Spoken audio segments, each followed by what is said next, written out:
Okay guys, welcome back to my channel. Today I will be diving into a topic that is affecting workplace and community across the country.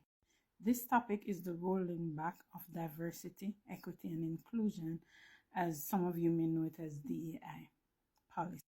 Companies like Walmart are making headlines for scaling back on DEI efforts, and we need to understand what this really means for all of us.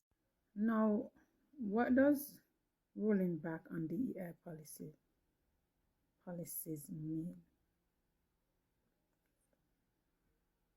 When a company roll back on DEI policy, this could involve eliminating programs that support the underrepresented, which is me, or groups like that looks like me, or any other group, Hispanic, or any other group that is not in their favor. Cutting funding for important DEI training and initiative. It could also mean removing diversity goals from hiring and promotional practices. These changes signal a shift away from fostering inclusivity in the workplace. But should we actually care? Well, yes, we should care, because the rolling back of DEI policies can actually be profound for both the employees, the customers, and the communities, and also the company. How does it affect employees? Employees from marginalized group, me, may feel unsupported, leading to lower morale and fewer opportunities for advancement. Without active DEI programs, bias and discrimination can go unchecked, creating an unhealthy work environment for customers and the community. When companies reduce outreach initiative, communities lose their vital support. Customers who care about social responsibilities might lose trust in brands that does not prioritize DEI efforts. Just like what you see happen at one of the Walmart that they posted on here. People are losing their social responsibilities. What does this mean for the company? A lack of commitment to DEI can harm a company's reputation, making it hard to attract top talents. Moreover, companies risk falling short of equal opportunities law, which could lead to legal challenges down the line, which would be good for one. But let's look at the bigger picture. DEI policies aren't just about fairness. It's not just about fairness. It's also essential for creating a workplace that fosters innovations, collaborations, and a sense of belonging. Rolling back these initiatives could reverse years of progress towards a more equitable workplace. Let's take a deeper look back in history and why this DEI did come about. These DEI policies did come about. In the 1960s, the Civil Rights Act made workplace discrimination illegal, but it didn't require DEI programs. Affirmative actions in 1960s and 70s encourages some companies to recruit more diverse candidates, but it focused mainly on hiring goals.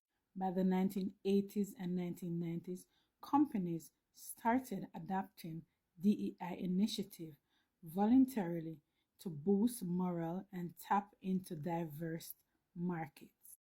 Today, many organizations implement DEI programs to meet societal expectations, even though they were not legally mandated to do so. Now, why did I speak on the history?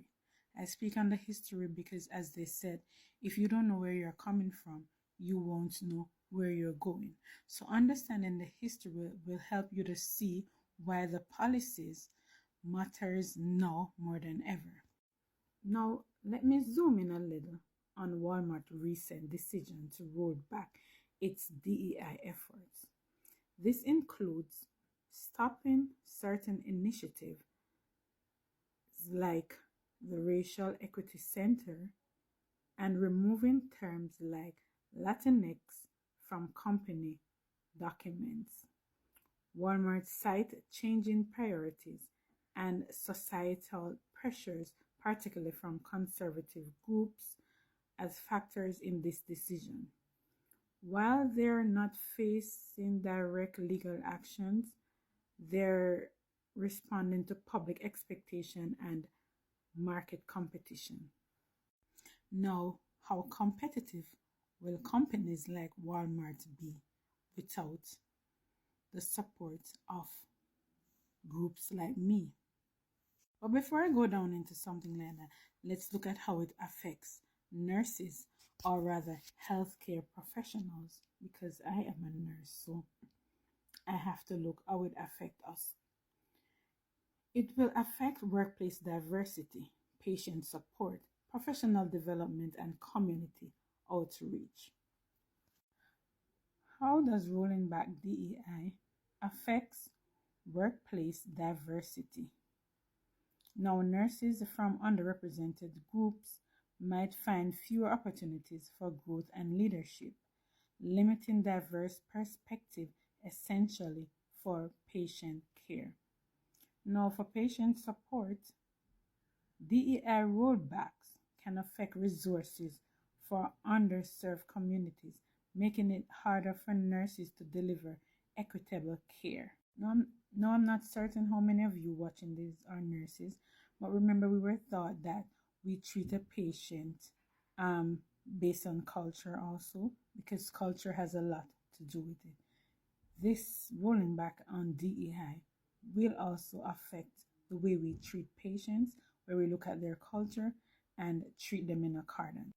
For patient support, DEI rollbacks can affect resources for underserved communities, making it harder for nurses to deliver equitable care.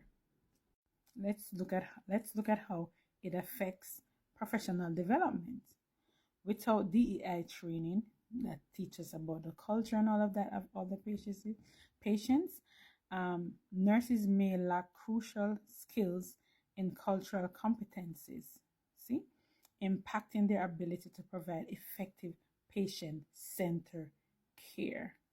Let's look at how it affects community outreach, right? Cutting to community outreach health programs can leave gaps in services that nurses rely on to support their patients, leading to increased workload and stress. Now, let me summarize all the information that I've just given to you. The rollback of DEI policies possesses significant risk, not just to employees, but to the community and overall health of the workplace. What are your thoughts on the issues? Do you think companies can balance business priorities while still committing to DEI? I'd love to hear your opinions. Please comment below.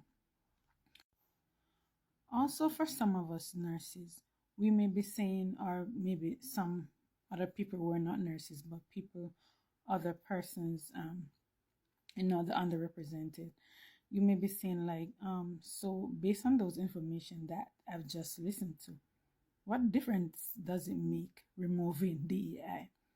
I get what you're saying, because I've worked in hospitals where they do not even look at us, like we are not treated the same as other people. So I fully get where you're coming from.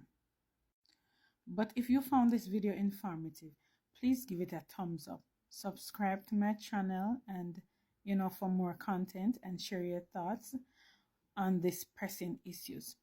Together we can foster a discussion that drives positive changes. Please subscribe to my channel, watch my YouTube channel, and subscribe. Also, follow me on TikTok. Thank you.